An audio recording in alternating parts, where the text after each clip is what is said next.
গত কয়েক বছর আগে আরেকটা গর্বের পরিচয় থেকে আমাদেরকে বঞ্চিতের চেষ্টা করা হয়েছিল। সেটা বোঝার জন্য আমাকে একটু জবাব দেন তো, আমরা কার সন্তান? আদম সন্তান না? জোরে বলেন। কিন্তু এখন থেকে শুধু আদম বলবেন না, এখন থেকে বলবেন আমরা নবী আদমের সন্তান। এই বলো, আমরা কার সন্তান? কেন নবী লাগাবেন? আর একটা ছেলে যদি হয় এমপির ছেলে, ওর বাবার নাম আব্দুল্লাহ, কথার কথা, ওই ছেলেকে যদি জিজ্ঞেস করা হয় তুমি কার ছেলে, ও কি বলবে? আব্দুল্লাহর ছেলে। কি বলবে? এমপি আব্দুল্লাহর ছেলে। কারণ ও জানে ওর ভাবসাব যা লইতেছে এর সব কিছুর পেছনে ওই এমপি শব্দটা, এটা ওর গর্বের পরিচয়। একটা সামান্য এমপির ছেলে বাবার পরিচয় দেওয়ার সময় যদি বাবার পদ সহ বলে আমি এমপি আব্দুল্লাহর ছেলে, আমি আপনি একজন নবীর সন্তান হয়ে কেন নবী ছাড়া বলবো? বলেন আমরা কার সন্তান? কার? ভাবতেছেন আজ এরা পেঁচাল পারতেছি না? না, এটি ইঞ্জেকশন বলে। হঠাৎ করে এইগুলা কেন বলতেছেন হুজুর? কারণ হইল ওরা কাটাকাটি শুরু করছে, এই জন্য আমরাও বা শব্দ বাড়ানো শুরু করছি। বলে কই কাটলো তো বুঝেন একটু। মানুষ যে গণে না, মানুষ গণে, এই মানুষ গণনার সিস্টেমটার আগের নাম ছিল আদমশুমারি। কি ছিল ভাই? বলেন কি ছিল? হঠাৎ একদিন দেখে আদম ওরা কাইটা দিছে, নতুন নাম আয়া পড়ছে জনশুমারি। কাউকে জিজ্ঞেস করছেন ভাই আদম কেন কাটলেন? জিজ্ঞেস করছেন? কারণ এটা নিয়ে আপনাদের মাথা ব্যথা নাই। আপনাদের মাথা ব্যথা ডাইল চালের দাম বেড়ে গেছে গা, কিন্তু যাদের মাথা আছে তাদের ব্যথাও আছে। কথা বলেন। আদম কেন কাটছে? কারণ বিজ্ঞানের নামে কিছু কুচক্রী মহল এই সমাজের ভেতর একটা ভাইরাস ছড়াইতে চাইছিল। সেই ভাইরাসটা হচ্ছে আমরা আদমের সন্তান না, আমরা নাকি বানরের সন্তান। কোত্থেকে আসছে এটা? বাংলাদেশের চিড়িয়াখানা আছে না, গেছেননি? চিড়িয়াখানায় একটা বানর ছিল, অনেক পুরাতন, দেখতে রুষ্টপুষ্ট সুন্দর। ওই বানর হঠাৎ একদিন লক্ষ্য করলো তার মেরুদণ্ড সোজা হয়ে গেছে, মানুষের মতো সোজা খাড়া। আরো কয়দিন পর বানর দেখে যে তার শরীর থেকে পশমটি পড়ে গেছে, শুধু মুষ্টি রয়েছে। বানর এখন লক্ষ্য করলো তারে দেখতে পুরা মানুষের মতো লাগে। বানর চিড়িয়াখানার গেটের সামনে আইসা দিছে একটা হুঙ্কার। কি বইলা? I am Zafar Iqbal. কিরে, মনে আসেনি? ওই বানরের পুত্রে আপনাকে পলাতক নেত্রী শেখ হাসিনা আইনা বাংলাদেশের আপনার সন্তানের লেখাপড়ার সিলেবাস তৈরির দায়িত্ব দিছিল। ওই অসভ্য আমার সন্তানের সিলেবাসের মধ্যে এই ভাইরাস ঢুকায় দেওয়ার চেষ্টা করেছিল যে আমরা মানুষ না, আমরা বানরের সন্তান। আলহামদুলিল্লাহ, এদেশের অতন্দ্র প্রহরী ওলামায়ে কেরাম আল্লামা আহমদ শফি নওয়ারাল্লাহু মারকাদার নেতৃত্বে ফুঁসে উঠল। ওই কুচক্রীরা তাদের এই চক্রান্ত থেকে পিছু হটতে বাধ্য হয়েছিল। কিন্তু আজকে তো ঠিক কন, আপনাদের বিরুদ্ধে আমাদের অভিযোগ নাই, অনুযোগ আছে কিছু। দুঃখ, এই প্রতিবাদ আলেমরা কেন করবে? এই বিষয়ের প্রতিবাদ তো করার কথা ছিল আপনাদের। কেন? কারণ আলেমের সন্তান এই ঘোড়ার ডিমের সিলেবাস পড়ে না, পড়বে না। আলেমের সন্তান তো কলা কলা রাসূলুল্লাহ পড়বে। এই সিলেবাসে লেখাপড়া করে আপনাদের সন্তান। আপনারা প্রতিবাদ তো করেন নাই, বরং কোন কোন পোড়া কপালে এই প্রতিবাদী আলেমদের বিরুদ্ধাচরণ করেছেন। কোন কোন পোড়া কপালে এই প্রতিবাদকে রাজনৈতিক বক্তব্য আখ্যা দেওয়ার চেষ্টা করেছেন। দোস্ত, সব জায়গায় রাজনীতি তালাশ করেন না। এটা রাজনীতির বিষয় না, এটা আমার ঈমানের বিষয়, এটা আমার চেতনার বিশ্বাসের বিষয়, এটা আমার আকীদার বিষয়। নতুন আবার একটা চক্রান্ত মাঝে মধ্যে মাথা চাড়া দেয়, আপনার সন্তানকে নাকি গান শেখানোর জন্য শিক্ষক নিয়োগ দেওয়া হবে, তবলা শেখানোর জন্য শিক্ষক নিয়োগ দেওয়া হবে। দোস্ত শুনেন, আমার ট্যাক্সের টাকা আমার সন্তানকে গান শেখাবা, এটা হযরত হাফিজজির জমিন, এটা শাহজালালের জমিন, আল্লামা আহমদ শফির জমিন। ওলামায়ে উম্মত তারা যখনই ডাক দিবে এমন কোনো চক্রান্তের বিরুদ্ধে, আলেমের বিরুদ্ধাচরণ নয়, তখন আলেমের পাশে দাঁড়ায়া, আলেমের হাতে হাত রেখে, কাঁধে কাঁধ মিলিয়ে, মুষ্টিবদ্ধ হাত উঠিয়ে একসাথে উচ্চারণ করতে হবে, বাংলাদেশে নাস্তিকতার চর্চা করতে দেওয়া হবে না, দেওয়া হবে না।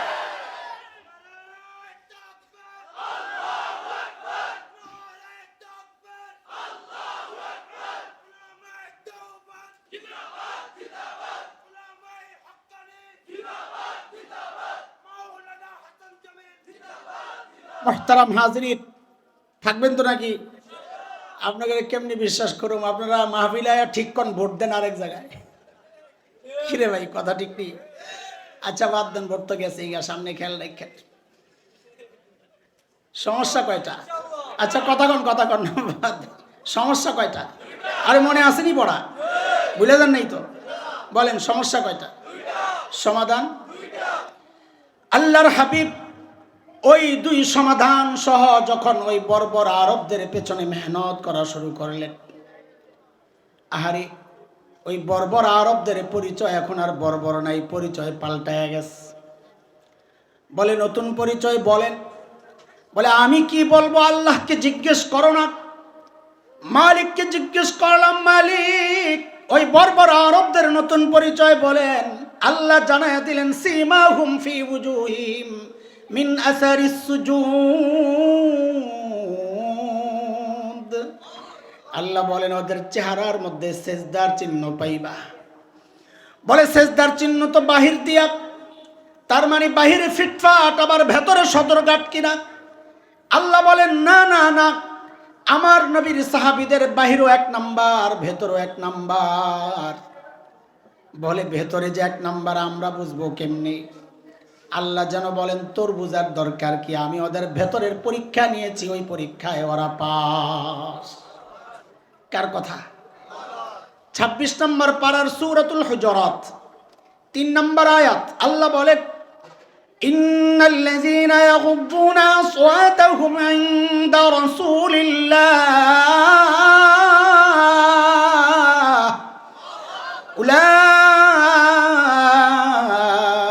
উলাইকাল্লাযীনা ইমতাহানাল্লাহু কুলুবাহুম লিত্তাকওয়া লাহুম মাগফিরাতুন ওয়া আজরুন আযীম।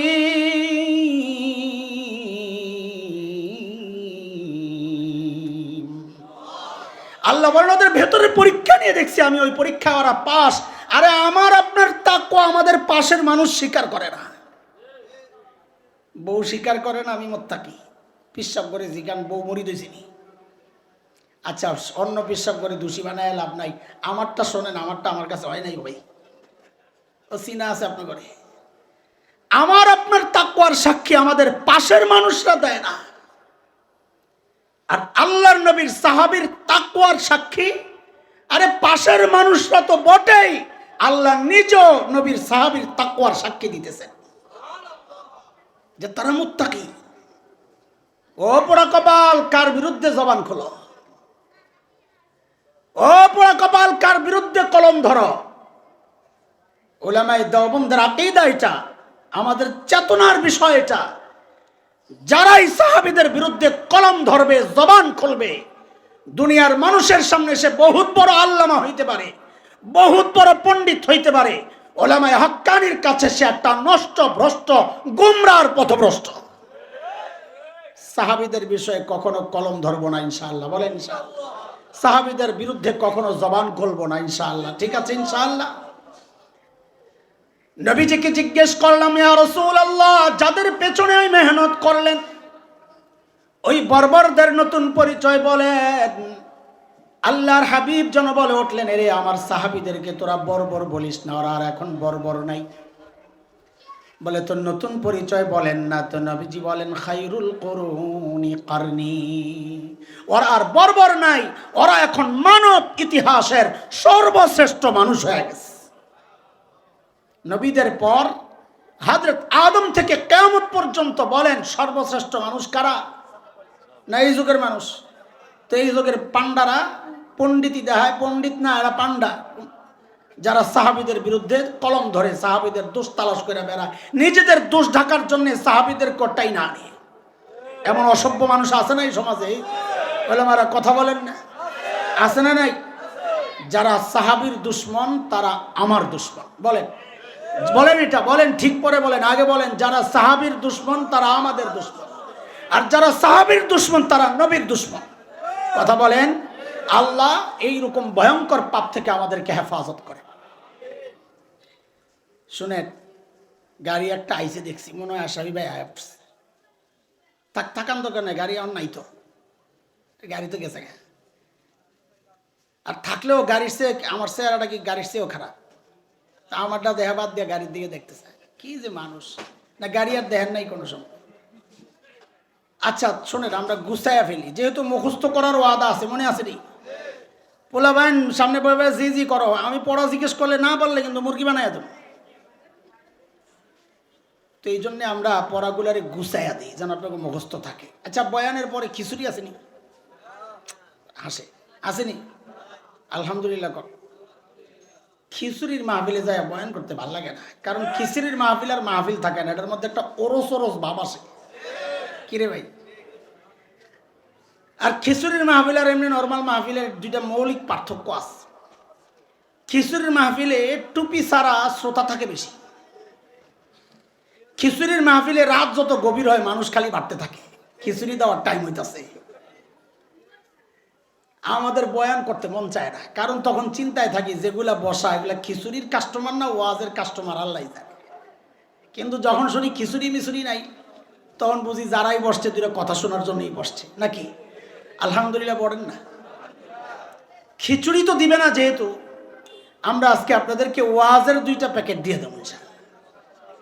2টা প্যাকেট করে দেবো পুরা বয়ান ইনশাআল্লাহ, আগা গোড়া একেবারে শুরু থেকে শেষ পর্যন্ত 2 প্যাকেট, যেন ওই প্যাকেট খুললে আপনারা সবাই বরবর করে যা বলছি সব বলতে পারেন। ঠিক আছে ইনশাআল্লাহ? রেডি তো ইনশাআল্লাহ? হ্যাঁ আচ্ছা ঠিক আছে। শুরু থেকে এই পর্যন্ত যা বলেছি, সামনে যা বলবো ইনশাআল্লাহ, সব মিলায়া টোটাল কথা হচ্ছে 6 কথা। কয় কথা? এ বলো, কয় কথা? আবার বলেন। 3 কথা সাহাবীদেরকে নিয়ে, আর 3 কথা আমার মতো জাহেলকে নিয়ে। বলেন মোট কয় কথা হইল? সাহাবীদেরকে নিয়ে বলেন না, সাহাবীদেরকে নিয়ে। এই সাহাবীদের 3 কথা আগে মুখস্থ করেন, একটা প্যাকেটে ঢুকান। আমি যা বলি হুবহু ওই কথাগুলো আমার সাথে বলেন আপনারা, তাহলে মুখস্থ হবে। বলেন ওরা ছিল কি? সবাই বলেন, সবাই বলেন। ওরা মানে সাহাবীরা। বলেন ওরা ছিল কি? অবাক হওয়ার মতো একটা ভাব আইনা বলেন হইল কি? আবার আবার আবার, ওরা ছিল কি? হইল কি? মাঝখানে ঢুকলো কি? আচ্ছা বুঝে বুঝে বলেন, তাহলে বলতে মজা লাগবে। ওরা ছিল কি? ছিল মানব ইতিহাসের সবচেয়ে খারাপ মানুষ। বলে এই কথা আপনি কোত্থেকে বলেন? বলে হিসাব মিলাও মিয়া, ডাক্তার যেহেতু সবচাইতে বড়, বোঝা গেল যে রোগীদের চিকিৎসার জন্য পাঠানো হয়েছে, ওরা রোগীও ছিল সবচাইতে বড়। তো ছিল কি? সবচেয়ে খারাপ। হইল কি? সবচেয়ে। আশ্চর্য কথা, সবচাইতে খারাপ মানুষগুলো সবচাইতে ভালো মানুষ হয়ে গেল। কিরে ভাই কিসের ছোঁয়ায়? মাঝখানে কি ঢুকছে? তো বলেন কোরআন আল কারীম। মাঝখানে কি ঢুকছে? 2 জিনিস আর কি, নববী শিক্ষা আর নবী আদর্শ। ওই যে নবীকে আল্লাহ যে 2 মিশন দিয়েছেন ওইটা। তাহলে আবার বলেন তো, ওরা ছিল কি? হইল কি? মাঝখানে এই 3 কথারে একটা প্যাকেটে ঢুকান। ঢুকাইছেন? আলতো একটা গিট্টু দেন হালকা, একটু পরে আবার খোলা লাগবে, পরে পেঁচপুস লাগাই দেবেন হালকা দিয়া। আমগো দেশে কয় হরকা গিট্টা, আমগো কি কয়? হরকা গিট্টা কয়নি? আচ্ছা মাশাআল্লাহ মিলে গেছে। এবার আমাদের 3 কথা আর একটা গাট্টি বানান, আরেকটা পোটলা। 1 পোটলা রাখছেন তো, চলেন আরেকটা পোটলা বানাই।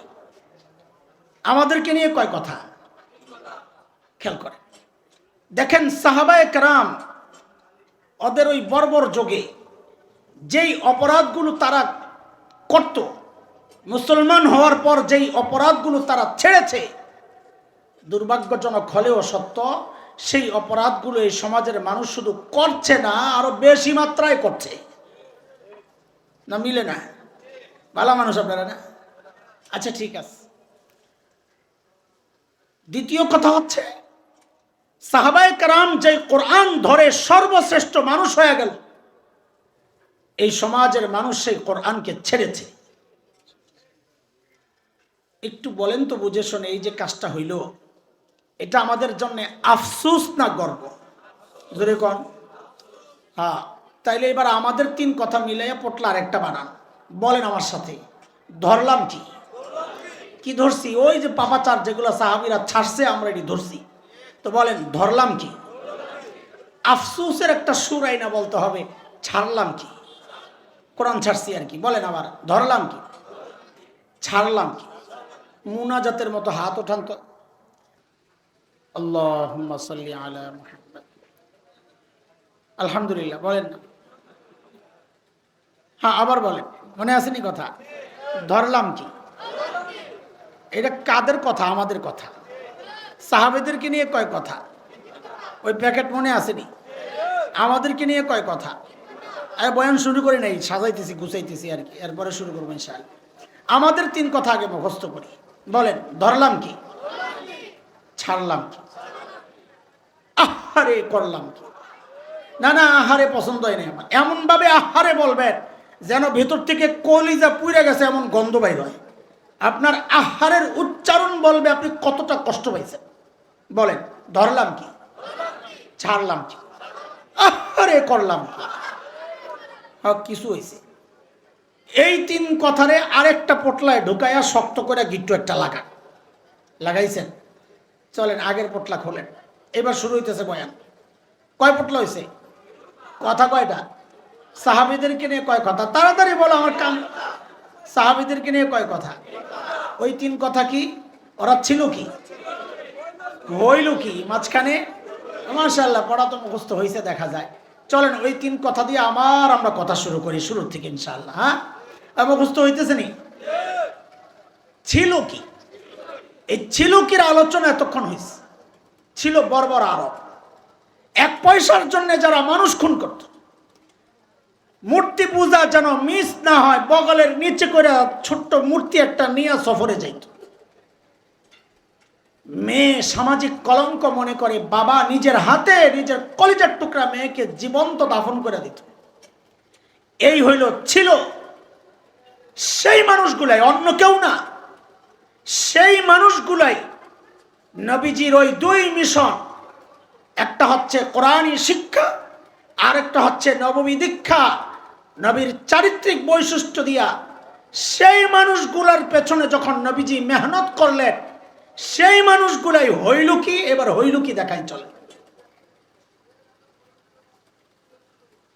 আগে কি ছিল, পরে কি হয়েছে দেখেন। যে কোনো সাহাবীর জীবনী আমাদের জন্য একটা উদাহরণ। আমি একজন সাহাবীর ছোট্ট একটা উদাহরণ দিই আপনাদেরকে। আল্লাহর নবীর এক সাহাবী ছিলেন হযরত মুসআব ইবনে উমাইর রাদিয়াল্লাহু আনহু। কি নাম? আচ্ছা আলেমরা বললেন না, বা দাওয়াত তাবলীগের মেহনতের সাথেও যারা আছে তারাও পারতে পারে। আপনাকে বেশি গরম লাগতেছে? তোর তো শরীর অসুস্থ, গরমের মধ্যে গরম লাগে না কেন? এটা কেমন কথা? আবহাওয়া ঠান্ডা না তো? আলহামদুলিল্লাহ বলেন। হ্যাঁ, আজ এরা কথা কই নাই আপনাদের একটা মোহের মধ্যে ফালাইয়া আগের কথা ভুলাইছি। এখন একটা প্রশ্ন করি। একটু আগে একজন সাহাবীর নাম বলছিলাম, ওই সাহাবীর নামটা কি? হুজুররা কথা কইেন না।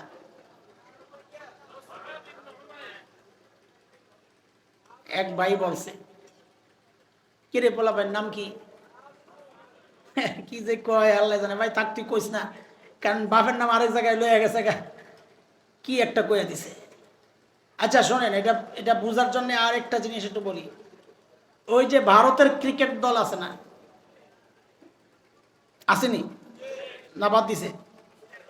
এটার একজন নেতা থাকে না, এরা কি বলে? ক্যাপ্টেন, অধিনায়ক। তো ভারতের ক্রিকেট দলের যে অধিনায়ক আছে একটা, কি নাম আমি মনে করতে পারতাছি না, বলস না?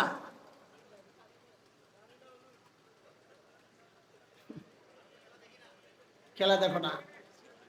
হ্যাঁ, কি নাম বললো? না ধোনি না, আরেকটা নাম। আরে না না, এটা তো এই জমানার, আরো আগের না না, আরো আগের।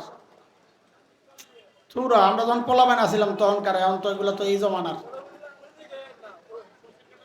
হ্যাঁ, সচিন টেন্ডুলকার না, আর আর নাই। না না, তোরা মোয়াজের মাঝখানে কি একটা লাগাই দিয়েছেন ভেজাল। ও মুরব্বীরা শুনছেন নি? মুরব্বীরা শুনছেন নি? ভারত দলের বর্তমান অধিনায়ক কে? আগের অধিনায়ক কে? তার আগের অধিনায়ক কে, তার আগের অধিনায়ক কে, লাইন ধরে নাম শব্দ কিন্তু কয়েলাইস। এদের যদি জিজ্ঞেস করেন এই সবগুলা খেলোয়াড়ের সাথে কার কার প্রীত আছিল, পোলাপান ওইটাও কইতে পারবে, কার সাথে ব্রেক হয়েছে ওইটাও কইতে পারবে। কিন্তু পোড়া কপাল যেই সাহাবীদের মাধ্যমে দিন পাইছে ওই সাহাবীর নাম উচ্চারণ করতে পারে না। কথাটা বুঝছেন? আপনারা মনে করছেন আমার রাজেরা কাম নাই, বয়া বয়া ভারতীয় খেলোয়াড়দের নাম শিখাইতেছি আমি। এটা আমি অনুভূতিটা জাগানোর জন্য এই বিষয়টা আনছি যে এই দেশের মানুষ পোড়া কপাল, না এরা আমাদের বন্ধু, না বন্ধু রাষ্ট্র, না ধর্মীয় দিক থেকে আমাদের আপনজন, অথচ তাদের নাম জানি, সাহাবীর নাম জানি না। আমার জন্য এর চেয়ে দুর্ভাগ্য আর কি হইতে পারে বলেন আপনারা? এইবার বলেন তো সাহাবীর নাম কি বলছিলাম? মুসআব ইবনে উমাইর। মাশাআল্লাহ। ও যুবকরা তোরা একটু খেয়াল কর, বাপ খেয়াল কর। হযরত মুসআব ইবনে উমাইর ইসলাম কবুলের আগে ছিলেন কি এটা শোনাইতেছি, ইসলাম কবুলের পর হইলেন কি, পরিবর্তনটা দেখেন। ছিলেন কি? বলা হতো তাকে ফাতা মক্কা, হিরো অফ মক্কা, মক্কার সবচাইতে সুন্দর, মক্কার মডেল পুরুষ, সবচাইতে স্মার্ট পুরুষ। চেহারায় ছিল গড়নে এত সুন্দর, কত সুন্দর বুঝার জন্য ছোট্ট একটা কথাই শোনেন। 12 জন আরবের চেহারা নবীজির চেহারার সাথে মিলত, ওই 12 জনের মধ্যে একজন ছিলেন হযরত মুসআব ইবনে উমাইর। হযরত মুসআব কতটা সুন্দর ছিলেন বুঝার জন্য এটাই যথেষ্ট যে তার চেহারা আমার নবীর চেহারার সাথে মিলত। আর বলার দরকার কি, এত সুন্দর। আতিয়াবুল আরব, সবচাইতে চমৎকার গ্রান, সুগ্রান ব্যবহার করতেন। সারা মক্কার মানুষ তার জন্য অস্থির, পাগল। তার কি সুন্দর চুলের স্টাইল, তার কি সুন্দর পোশাকের স্টাইল, দেখতেও সুন্দর। আরে ভাই, রুচিও আছে, পয়সাও আছে, চেহারাও ভালো, তিনটা একসাথে হয়ে গেছে। এত সুন্দর মুসআব। এই মুসআব যখন ইসলাম কবুল করলেন, এখন মুসআবের আর এগুলোর প্রতি কোনো লক্ষ্য নাই। কারণ তিনি জেনেছেন, নবীজি বলেছেন, ইন্নাল্লাহা লা ইয়ানজুরু ইলা সুওয়ারিকুম, আল্লাহ তোমার এই বাহ্যিক সৌন্দর্য দেখবেন না, রূপ যৌবন দেখবেন না, আল্লাহ দেখবেন তোমার ভেতরের অবস্থা কি। হযরত মুসআব যখন জেনে গেছেন, তখন ওই সুন্দর পোশাক ফালাইয়া দিছে, ওই সুগন্ধি ফালাইয়া দিছে। কঠিন এক জীবন শুরু হয়ে গেছে হযরত মুসআবের। লম্বা গল্প, আমি ওই গল্প যাব না, আমার পরের অনেক কথা ছুটে যাবে। হযরত মুসআব নবীজির আগে মদিনায় চলে গেছেন হিজরত করে, নবীজির আগে গেছেন। শিক্ষক হিসাবে নবীজি 2 জন সাহাবীকে পাঠাইছিলেন, একজন আব্দুল্লাহ ইবনে উম্মে মাকতুম, আরেকজন হযরত মুসআবকে আগেই পাঠাইয়া দিয়েছেন 13 হিজরির শুরুর দিকে। উহুদের যুদ্ধ 3 হিজরির কথা। মুসলমানদের ঝান্ডা হযরত মুসআব ইবনে উমাইরের হাতে। কেন?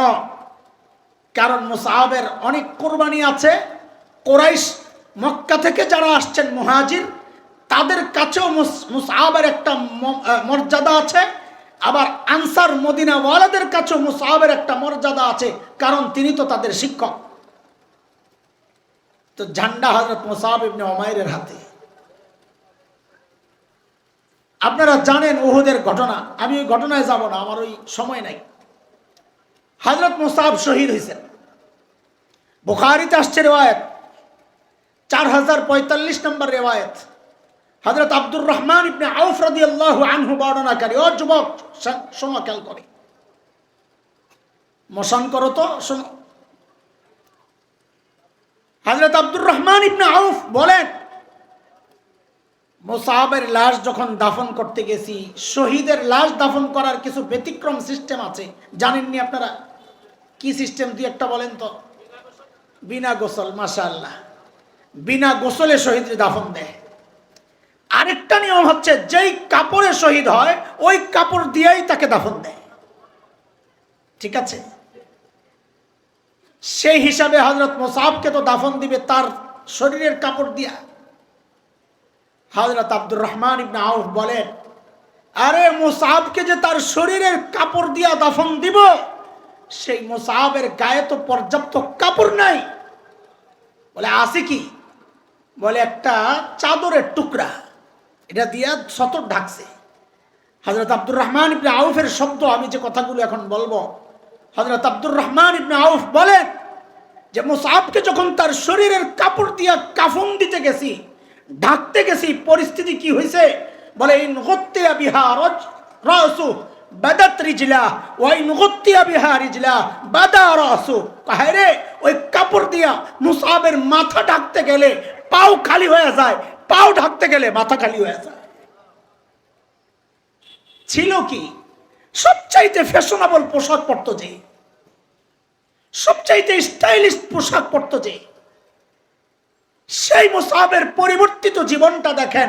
কাফন দিবে সেই পর্যাপ্ত একটু কাপড় নাই। কি মেহনত হয়েছে! নবীজির ওই দুই মিশনে কি প্রভাব সৃষ্টি করছে বর্বর আরবের উপর।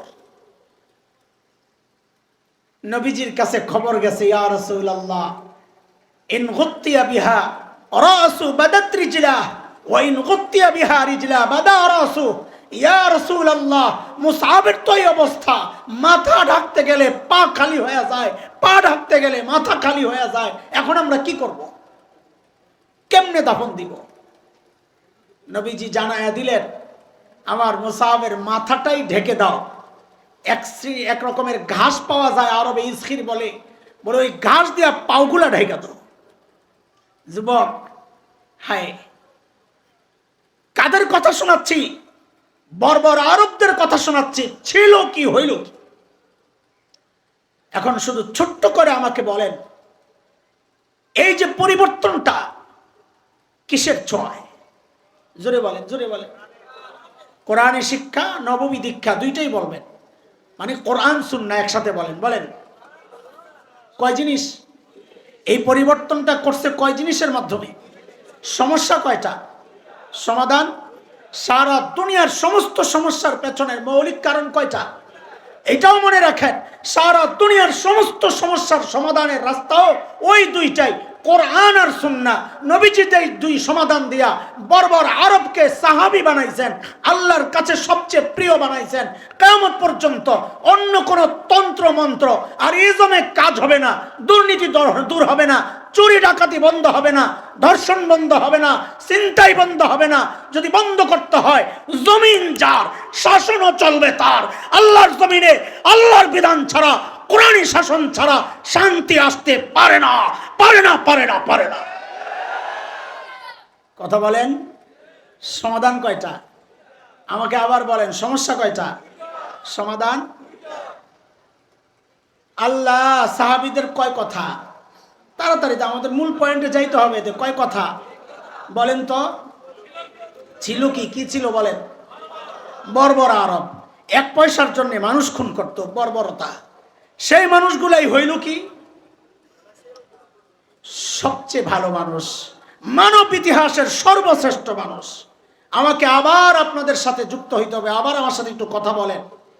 যেই কোরআন সুন্নাহ ধরে বর্বর আরবরা মানব ইতিহাসের সর্বশ্রেষ্ঠ মানুষ হয়ে গেছে, আমাদের জন্য দুর্ভাগ্য, আল্লাহ তাআলা সেই কোরআনকে আসমানে উঠায় নিছেন।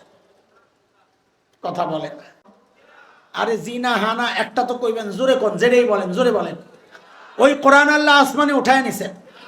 আছে দুনিয়া কোরআন আছে? ও পুরান হয়ে গেছে, আগের মতোই পাওয়ার কমে গেছে, আগের মতোই সত্য। যদি তাই হয়, আমি আপনাদেরকে দুইটা প্রশ্ন করব। তালে তালে তালে তালে জবাব দিয়েন না, হুজুগে জবাব দিয়েন না, আমাদেরকে খুশি করার জন্য জবাব দিয়েন না। আপনি যা বুঝছেন তা বুঝা জবাব দিয়েন। আমি দুইটা প্রশ্ন করব। এতক্ষণের আলোচনায় কি আমি বুঝাইতে পারছি কিনা? যদি পারি জবাব দিয়েন। দুনিয়ায় মানুষকে সর্বশ্রেষ্ঠ বানাতে পারে যে বিষয়, সেটা একমাত্র বিষয়, সেটা হচ্ছে কোরআন। এই কথা কি আপনারা বিশ্বাস করেন? আবারও বলি, আমি কিন্তু বলি নাই সর্বশ্রেষ্ঠ মানুষ বানানোর একমাত্র মাধ্যম বলেছি। আমি বলি নাই অন্যতম মাধ্যম, আরো কোনো মাধ্যমও আছে যেগুলা মানুষকে সর্বশ্রেষ্ঠ বানায়, আমি ওইটা বলি নাই। আমি বলেছি একমাত্র মাধ্যম। এই কথায় আপনারা যদি একমত থাকেন, আমি আবারও প্রশ্ন করি, বুঝে শুনে উত্তর দিয়েন। দুনিয়ায় মানুষকে সর্বশ্রেষ্ঠ মানুষ বানানোর একমাত্র মাধ্যম হচ্ছে কোরআন। এই কথা কি বিশ্বাস করে? কে কে বিশ্বাস করে? আল্লাহু আকবার। আমিও বিশ্বাস করি। হাত নামান। ভুলে যায়েন না কোন জায়গায় হাত উঠাইছিলেন, আমি আবার ধরবো। আমার কাম এটা, আগামো আবার পিছনে আম। আরেকটা প্রশ্ন করি, আগে একবার হাত উঠাইছিলেন কোন জায়গায়, ওটা মনে রাখেন। কোরআন একমাত্র মাধ্যম, যে মাধ্যম মানুষকে সর্বশ্রেষ্ঠ মানুষ বানায়। আরেকটা প্রশ্ন করি, বলেন আপনারা আপনাদের সন্তান আপনজনকে সর্বশ্রেষ্ঠ মানুষ বানাতে চান? আসলেই কে কে চাই দেখি তো? আল্লাহু আকবার। সবাই চান না? আমিও চাই। মাশাআল্লাহ, হাত নামান।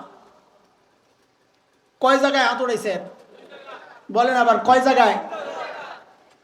অনেককে দেখে আমার মনে হচ্ছে, আমার ধারণা ভুল হোক, আমার ধারণা ভুল হোক, কিন্তু সমাজ বাস্তবতা অস্বীকারের সুযোগ নাই। সেই বাস্তবতা থেকে আমি বলছি, এখানে এমন অনেকজন আছেন যারা এই দুই কথার দুই জায়গাতেই মিথ্যা বলেছেন, অথবা এক জায়গায় অবশ্যই মিথ্যা বলেছেন। বলে আমি মিথ্যা বলছি না, সত্য বলছি। আপনি কেমনে জানলেন? আপনি কি গায়েব জানেন হুজুর? আরে দোস্ত, গায়েব আমি জানবো কোত্থেকে? গায়েব তো জানেন কেবল, এত আসতে বললে হবে না, এটা আকীদার বিষয়। গায়েব জানেন কেবল, আমি জানবো কোত্থেকে? দোস্ত, আমি গায়েব তো জানি না, কিন্তু আমি এই সমাজ তো চিনি। এই সমাজের আলো বাতাসে আমার বেড়ে ওঠা, এই সমাজের ডাল চাল খেয়েই তো আমি বড় হয়েছি। আমি এই সমাজ চিনি, সমাজের মানুষের চরিত্র সম্পর্কে জানি। সেই জানা জায়গা থেকে বলছি, এখানে অনেক পাওয়া যাবে যারা যে কোনো একটাই নিশ্চিত করে মিথ্যা বলেছেন। বলে কেমনে বললাম? তো এবার শুনেন। আপনারা প্রথমবার হাত উঠাইছেন কিসের উপর? যে কোরআন একমাত্র মাধ্যম যে মানুষকে সর্বশ্রেষ্ঠ বানায়। ঠিক আছে নি? ঠিক আছে নি? ওই কথায় ঠিক আছে তো? আসেন তো? এখন আবার ঘুরে গেছেন, পল্লি মারেন নাই তো? মাশাআল্লাহ। আরেক জায়গায় হাত উঠাইছেন আপনারা, আপনজনকে সর্বশ্রেষ্ঠ বানাতে চান। আমি বলি আপনি মিথ্যা কথা বলতেছেন। কেন? এটা যদি সত্য হয়, আপনি আপনার সন্তানকে সর্বশ্রেষ্ঠ মানুষ বানাতে চান, যদি এই কথা সত্য হয়, তাহলে আগেরটা কি মিথ্যা? আপনি না প্রথম বললেন সর্বশ্রেষ্ঠ বানায় একমাত্র কোরআন। যদি সন্তানকে সর্বশ্রেষ্ঠ বানাতে চান, তো আপনার এই কথা যদি সত্য হইতো, আপনি তো সন্তানকে সর্বশ্রেষ্ঠ যে বানায় সেই কোরআনের প্রতিষ্ঠানে পাঠানোর কথা ছিল। ওইখানে না পাঠাই আপনি কই পাঠাইলেন বলেন? তার মানে মিথ্যা বলছেন কিনা? বলছেন কিনা? ঠিক আছে, আমি আপনাদেরকে কষ্ট দেওয়ার জন্য, খোঁচানোর জন্য কথাগুলো বলছি না, হৃদয়ে আফসোসের আগুন জ্বালাইতে কথাগুলো বলছি। আহারে করলাম কি? মনে আসেনি? ধরলাম কি? ছাড়লাম কি? আহারে যাই করছি, একটু তাড়াতাড়ি আমার দিকে মনোযোগ দেন, মনোযোগ দিয়ে শোনেন কথাগুলো। যাই করছি এটা আমাদের জন্য গর্বের কাজ হয়েছে না আফসোসের? বলে সন্তানকে যে দিন শেখাচ্ছি না, শিখাই নাই, শিখানোর নিয়ত নাই, এই যা করছে এটা আমার জন্য গর্ব না আফসোস? বলেন তো কেন আফসোস? এটা মুখে মুখে বলতেছেন, মাহফিলে আসছেন, হুজুর এত কষ্ট করে আসছে, কিন্তু আসলেই আফসোস। কেন? ওই কেনর জবাব দিয়ে আমি শেষ করব ইনশাআল্লাহ, একটু সময় লাগবে। এর আগে আমাদেরটা শোনেন। আমরা যারা মাদ্রাসায় পড়েছি, এই পোলাপাট কথা বলো না, কথা বললে কিন্তু মাইকের সামনে বসাই দেব। বড়রা এদেরকে একটু আলাদা করে দেন। এই যে এই জায়গায় 3-4টা বাচ্চা, হ্যাঁ হ্যাঁ, এদেরকে আলাদা করে দেন, এদের ঐক্যটা ভাঙিয়ে দেন, এরা সোজা হয়ে যাবে। ডিভাইড অ্যান্ড রোল না? হ্যাঁ না, ভাঙে নাই, আবার খোঁচাখুচি দিয়ে একখানে হয়ে যাবো। সব দিয়ে একসাথে পিছাইলে তো আবার একখানি।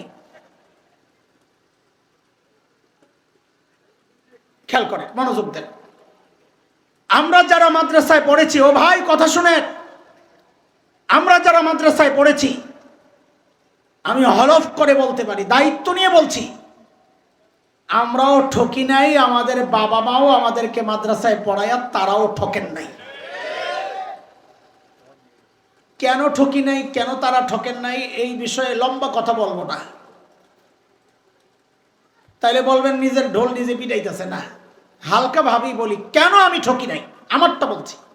আমি ছোট মানুষ, তাও এটা বিশ্বাস করি মাদ্রাসায় পড়ে আমি ঠকি নাই। কেন ঠকি নাই? কারণ হচ্ছে দুনিয়ার রাজা বাদশাদের চেয়ারে বসতে পারি নাই, বসতে চাইও না। কিন্তু এক চরম বাস্তবতা হচ্ছে এই কোরআনী শিক্ষার কারণে, কোরআনের বরকতে দুনিয়ার মানুষের হৃদয়ে আল্লাহ আমাদের প্রতি যে শ্রদ্ধার ভালোবাসা রেখেছেন, আমি হলফ করে বলতে পারি দুনিয়ার রাজা বাদশারা এর ধারে কাছেও নাই। কথা বলেন ঠিক কিনা? আমাদের মা বাবাও আমাদেরকে মাদ্রাসায় পড়াইয়া ঠকেন নাই। কেন ঠকেন নাই? দেখেন, আমি তো ছোট মানুষ, বারবার বলছি, আমারই তো এমন কোন দিন যায় বলে আমার মনে পড়ে না যেদিন আমি বলি নাই রব্বির হামহুমা কামা রব্বায়ানি সগীরা। তা আমার মা বাবা জিতছেন না ঠকছেন? হ্যাঁ, আরে আমার বাবা যখন দুনিয়া থেকে বিদায় নেন, তা আমি নামাজে ছিলাম তারাবি। তা আমি বলি, আমি যেমন তেমনই হই, আমার বাবা তো আল্লাহর কাছে বলতে পারবে, যদি জিজ্ঞেস করে আপনজন সন্তানকে কি অবস্থায় রেখে আসছো, তো আমার বাবা তো জবাবে বলতে পারবেন সেজদায় রেখে আসছি, সেজদায়। আমাদের গ্রামের বাড়ি খুব কাছাকাছি, আপনাদের এখান থেকে খুব বেশি দূরে হবে না। আপনাদের হাজীগঞ্জ দিয়া কচুয়ার রাস্তা দিয়া ঢুইকা গরিপুর দিয়া বাইরে একটা রাস্তা আছে না, ওইটার মাঝামাঝি পড়ে আমাদের বাড়ি। কচুয়ার গ্রাম শেষ, আমাদের গ্রাম শুরু দাউদকান্দি, মানে আমরা দাউদকান্দির শেষ মাথা, কচুয়ার শেষ। এই যে ব্যস্ততা, এত ব্যস্ততার মধ্যেও মাঝে মধ্যে দৌড়াইয়া গ্রামের বাড়ি চলে আসি। আমার মা বাবা যে ঠকেন নাই সেটা বলছি। কেন আসি? এখানে আমাদের একটা ছোট্ট মাদ্রাসা আছে, মাদ্রাসার পেছনেই আমার মা বাবার কবর। মাঝে মধ্যে ছুটে আসি, এই কয়দিন আগেও আসছিলাম। কেন ছুটে আসি? ওই মা বাবার দুইজনের কবরের দুইজনের মাথার মাঝখানে যায় বসি। মনে মনে চিন্তা করি, আহারে এখন তো চাইলেই মায়ের মাথায় একটু তেল লাগাইয়া দিতে পারবো না, এখন তো চাইলেই বাবার পাটা একটু টিপে দিতে পারবো না। তো কি করি? বসে বসে কিছুক্ষণ কোরআন আল কারীমের তিলাওয়াত করি। ওঠার সময় শুধু বলি, ও আল্লাহ, দুনিয়া থেকে যাওয়ার সময় যারা আমাকে তোমার সাথে জুড়ে দিয়ে গেছে, আল্লাহ কবরে আজকে তারা যেন তোমার রহমত থেকে বিচ্ছিন্ন না হয়ে যায়। রব্বির হামহুমা কামা রব্বায়ানি সগীরা। বলেন, আমার মা বাবা জিতছেন না ঠকছেন? কথা বলেন। আপনারা যারা সন্তানকে দিন শেখাচ্ছেন না, আমি দায়িত্ব নিয়ে বলছি, আপনিও ঠকেছেন, সন্তানকেও ঠকাচ্ছেন। সন্তানকে কেন ঠকাচ্ছেন এটা বলতে গেলে অনেক দেরি হয়ে যাবে, লম্বা হয়ে যাবে। আপনি কেন ঠকছেন আগে আপনারটা শোনেন। আপনি কেন ঠকছেন? আমি মৌলবী দিন আর কোরআন থেকে কথা বললে তো এগুলো আপনাদের কাছে হালকা হালকা মনে হয়। আপনারা কোরআন হাদিস ছাড়া কি বুঝেন? হ্যাঁ, এটাই বুঝি, আলহামদুলিল্লাহ, আল্লাহ এই বুঝ দিছে, এতেই তো শুকরিয়া। আপনারা যা বুঝেন ওইটা দিয়ে বুঝাইতেছি, শোনেন। আজ থেকে ৬-৭ বছর আগে বাংলাদেশে একটা পত্রিকা আছে, দৈনিক মানব জমিন, ট্যাবলয়েড পত্রিকা, ছোট্ট পত্রিকা, দেখছেন নি? কি নাম? মানব জমিন। ওই পত্রিকার একটা রিপোর্টের হেডলাইন শোনায়, ওই হেডলাইন দিয়ে সার্চ দিলে ওই রিপোর্টও অনলাইনে পাওয়া যাইতে পারে। রিপোর্ট কি আসছে? উচ্চ শিক্ষার হার যত বাড়ছে, এই উচ্চ শিক্ষা মানে মাদ্রাসা শিক্ষা বুঝেন আপনারা? না, ওই জেনারেল শিক্ষারই বুঝেন, তাই না? আসলে ওটা গলত। উচ্চ শিক্ষা তো মাদ্রাসা শিক্ষা। কেন? যেটা উপর থেকে আসছে ওইটা উচ্চ শিক্ষা না। আরে মাদ্রাসা শিক্ষা কোরআন আসছে কোত্থেকে? তো যেটা উপর থেকে আসছে ওইটা না উচ্চ শিক্ষা, যেটা জমিনে তৈরি হয়েছে ওইটা কেমনি উচ্চ শিক্ষা হয়? ধোকায় পড়ে রয়েছেন আর কি। থাক, তাও বলি, আপনারা যেটা বুঝেন ওইটাই শোনেন। মানব জমিন পত্রিকায় আসছে, উচ্চ শিক্ষার হার যত বাড়ছে, সন্তানের সাথে বাবা মায়ের দূরত্বটাও তত বাড়ছে। এই কথা কি মিথ্যা? বলেন বলেন, মিথ্যা? একটু ভালো লেখাপড়া করছে ঢাকা, আর একটু ভালো এখন ইউরোপ আমেরিকায় জায়গা, বাবা মা বাইচা আছে না মরে গেছে, কোনো খোঁজ খবর নাই। পাওয়া যায় কোথায়? দ্বিতীয় দলিল শুনেন, বৃদ্ধাশ্রমের কথা বলেছেন। কয়েক বছর আগে এক টেলিভিশন প্রোগ্রাম করছে বৃদ্ধাশ্রমের, যেখানে বুড়া বুড়িরা, আমি বলি বুড়া বুড়ির এতিমখানা আর কি, টেলিভিশনওয়ালারা গেছে রিপোর্ট করবে সাংবাদিক যে বৃদ্ধাশ্রমের বুড়া বুড়ির ঈদ কিভাবে কাটে। আহা আহা, সাংবাদিক মাইক নিয়ে যায়, মাইক্রোফোন, লজ্জায় কেউ কেউ মুখ ফিরায় নেয়, মুখ দেখাইতে চায় না, লজ্জা। কারো চোখ থেকে গড়গড় করে পানি পড়ছে। আজকের এই ঈদের দিন এই দাদা, এই নানা, এই দাদি, নানিদের কত কোলাহলের মধ্যে থাকার কথা, নাতি নাতনির আশেপাশে দুষ্টুমি করার কথা, বকশিস নেওয়া, দাদার নানার সাথে মজাক করা, ঘুরতে যাওয়া, কত আনন্দের মধ্যে থাকার কথা। আজকে বৃদ্ধাশ্রমে বৈশা বৈশা, বৃদ্ধাশ্রম থেকে দেওয়া অল্প সেমাই বরাদ্দ হয়েছে, ওগুলারে নারে চারে আর চোখ দিয়ে ঝরঝর করে পানি পড়তেছে। কারা এরা? আপনারা মনে করেছেন তাদের খাওয়া দাওয়ার ব্যবস্থা ছিল না, ওই জন্য বৃদ্ধাশ্রমে গেছে? আপনারা মনে করেছেন সমাজের নিচু শ্রেণী তারা? না, অধিকাংশই এই সমাজের এলিট শ্রেণী, হাই সোসাইটি, হাই পরিবারের বুড়া বুড়ি বৃদ্ধাশ্রমে। সাংবাদিক যায় পরিচয় জানতে চাচ্ছে, আমি নিজে দেখেছি, যেহেতু ইউটিউব আছে, সার্চ দিলে ঈদের দিন বৃদ্ধাশ্রম এটা সার্চ দিলে বাইরে যাব। সাংবাদিক পরিচয় জানতে চাচ্ছে। আরে ভাই, হৃদয়ের দরজা খোলার জন্য একটু নক করতেছি, একটু মনোযোগ দিয়ে কথাগুলো শুনেন, বুঝার চেষ্টা করেন। সাংবাদিক যায় পরিচয় জানতে চাচ্ছে, হাই মুখ ফিরিয়ে নিচ্ছে, কেউ কেউ পরিচয় দিচ্ছে না, কেউ কেউ পরিচয় দিচ্ছে। ওদের চোখের পানি দেখে আমি তো মানুষ, আমারও চোখ দিয়ে গড়গড় করে পানি পড়ছে। কিন্তু একটা বিষয় চিন্তা করে গর্বে আমার বুকটা ফুলে গেছে, সেটা কি জানেন?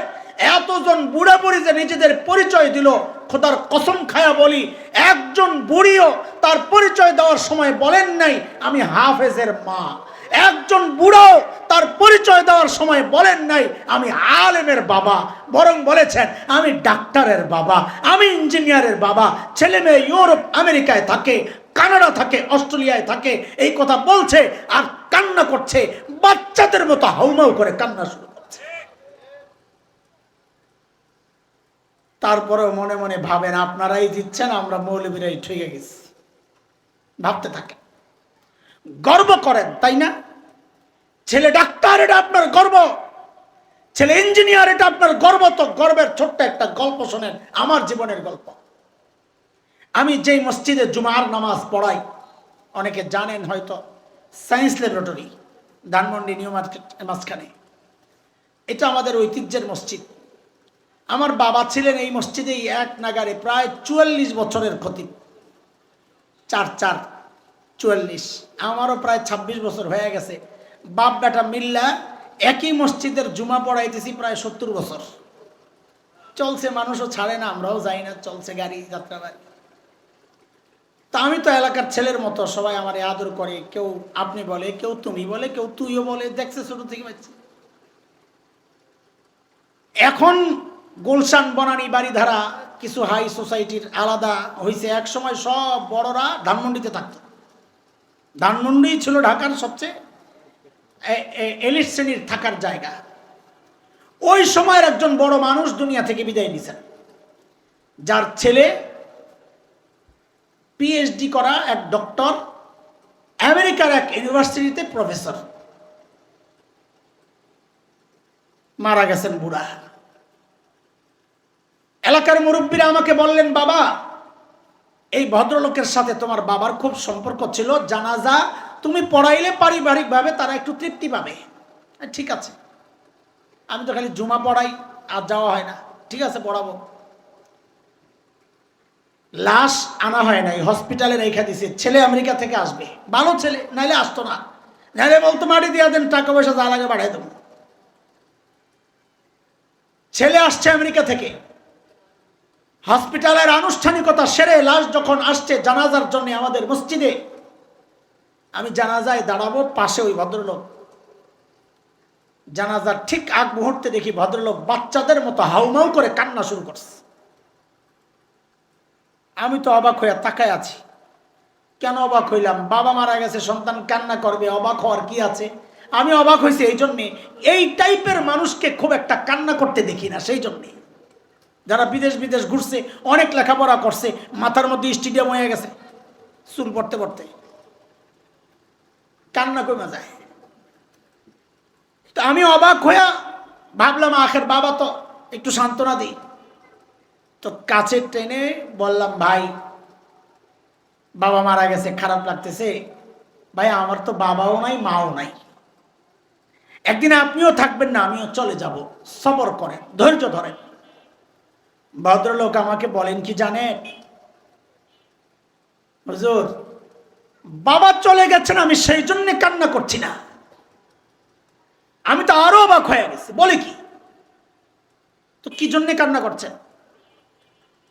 ভদ্রলোক বলে কি আমাকে জানেন, যে আমি বাবাকে কিছু প্রশ্ন করছি, বাবা তো উত্তর দিচ্ছেন না। কি প্রশ্ন করতেছেন? বলে আমি বাবাকে জিজ্ঞেস করছি, বাবা আমাকে উচ্চ শিক্ষায় শিক্ষিত করার জন্য তুমি তোমার জীবন যৌবন শেষ করেছ, তোমার কামাই রোজগার সব শেষ করেছ, তোমার সুখ আনন্দ তুমি উৎসর্গ করেছ, কোরবানি করেছ, হয়তো তুমি সফল হয়েছ, আমাকে সর্বোচ্চ শিক্ষায় তুমি শিক্ষিত করেছ, হয়তো সফল হয়েছ, কিন্তু বাবা এখন আমাকে জবাব দাও, এত কিছু পড়াইলা, এত কিছু পড়াইলা, ও বাবা এখন জানাজা পড়বো, যে জানাজায় কি পড়বো বাবা, এটা কেন শেখাইলা না, জবাব দাও। গর্ব করেন না? ছেলে ডাক্তার গর্ব করেন, ছেলে ইঞ্জিনিয়ার গর্ব করেন, আরে গর্ব তো করবে হাফেজের বাবা, গর্ব তো করবে আলেমের বাবা, যে বাবা মায়ের সন্তানেরা বাবা মায়ের জানাজা পড়ানোর যোগ্যতা রাখে না। আর যাই হোক, ওই বাবা মার গর্ব করা সাজে না, তাদের তো চিৎকার করে করে বলার কথা, আরে করলাম কি। মনে আছে কথা? দুনিয়ায় না করলেও করেন, বলেন না, ভিতরে ভিতরে চলতেছে। আমাদের কাছে মাঝে মাঝে আয়া পড়েন তাবিজের লেগে, আমরা টের পাই কি চলতেছে করে। জানাজা হয়ে গেছে, লাশ দাফন করতে দিচ্ছে না সন্তান, সম্পদের হিসাব আগে হোক, নাউজুবিল্লাহ। আমাকে হায় রে কথা, এটি কি সন্তান? মায়ের সেদিন আমাদের আইনমন্ত্রী একটা ঘটনা শোনাইছেন, ওনার কোন বন্ধু নাকি কর্নেলের, কর্নেল মারা গেছে, এই যে বর্তমান আইনমন্ত্রী, 2 দিন আগে গল্প শোনাইছে, কর্নেল মারা গেছে, শুনছেন না? বিবির কাছে সব সম্পদ, মেয়েরা আসছে, 2 মেয়ে, মারে বলছে, মা আমাদের নামে সম্পদ লেখা দাও, তুমি তো যাইবা গা। মাও মায়ের সরে সন্তানের নামে সম্পদ লেখা দিছে, দেওয়ার সাথে সাথে 1 সপ্তাহের মধ্যেই বুড়ি মাকে 2 বোন মিল্লা, জামাইরা মিল্লা ঘর থেকে বের করে দিচ্ছে। কি লেখাপড়া করাইছেন, আবার গর্ব করে? আফসোস করার কথা, আহারে করলাম কি। দুনিয়ায় আগুন জ্বলছে আপনাদের হৃদয়ে, আপনারা বলেন না, আমরা জানি, কিন্তু এমন একটা সময় আসবে যখন সবাই জেনে যাবে। সেটা কোনটা? সেটা হাসরের ময়দান, যেদিন আপনার সন্তান যার ক্যারিয়ার করে নিজের দুনিয়ার ক্যারিয়ার শেষ করেছেন, ওই সন্তান আল্লাহর আদালতে দাঁড়ায়া আপনাকে আসামির কাঠগড়ায় দাঁড় করায়া দিবে, আল্লাহর আদালতে নালিশ করবে। কি বইলা? সূরা আহজাবের শেষ দিকে আসছে, 22 নম্বর পারা 6 নম্বর পৃষ্ঠা, তালাশ করলে পাইবেন। ওই সন্তান দাঁড়ায় আল্লাহর আদালতে কি বলবে জানেন? আল্লাহু আকবার। আল্লাহ বলছেন, সন্তান আল্লাহর আদালতে দাঁড়ায়া বলবে, রব্বানা ইন্না আতানা সাদাতানা ওয়া কুবারানা